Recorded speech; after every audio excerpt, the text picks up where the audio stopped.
الوالدين مولانا محمد الخامس ومولانا الحسن الثاني وجميع اموات المسلمين. اللهم اجعل بلدنا هذا بلدا امنا مطمئنا وسائر بلاد المسلمين. اللهم انت الغني ونحن الفقراء، انزل علينا الغيث ولا تجعلنا من القانطين. اللهم اسقنا غيثا هنيئا مليئا طبقا مجللا سحا عاما نافعا عاجلا غير آجل. اللهم سقيا رحمة لا سقيا عذاب. اللهم اسق عبادك وبهيمتك وانشر رحمتك وأحيي بلدك البيت. اللهم اسقنا الغيث ولا تجعلنا من القانطين.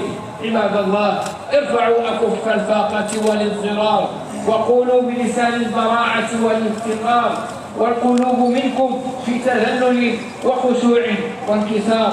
ربنا لا تزغ قلوبنا بعد إذ هديتنا وهب لنا من لدنك رحمة إنك أنت الوهاب. ربنا آتنا من لدنك رحمة وهيئ لنا من أمرنا رشدا.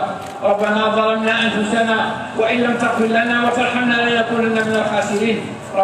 ربنا اغفر لنا وارحمنا وأنت خير الراحمين. اللهم اسق عبادك وبهيمتك وانشر رحمتك وأحيي بلدك البيت. اللهم اسق عبادك وبهيمتك وانشر رحمتك وأحيي بلدك الميت.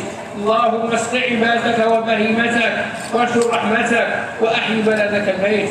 اللهم اسقنا الغيث ولا تجعلنا من القانطين. اللهم اسقنا الغيث ولا تجعلنا من القانطين. اللهم اسقنا الغيث ولا تجعلنا من القانطين. يا أكرم الأكرمين، يا أرحم الراحمين، يا رب العالمين. سبحان ربك رب العزة عما يصفون وسلام على المرسلين والحمد لله رب العالمين. لا إله إلا الله وحده لا شريك له، له الملك وله الحمد يحيي ويميت ووحي لا يموت بيده الخير وهو على كل شيء قدير. اللهم صل وسلم وبارك على سيدنا محمد النبي وعلى آله عدد ما في علم الله العلي العظيم الكريم وفضائله. الحمد لله رب العالمين.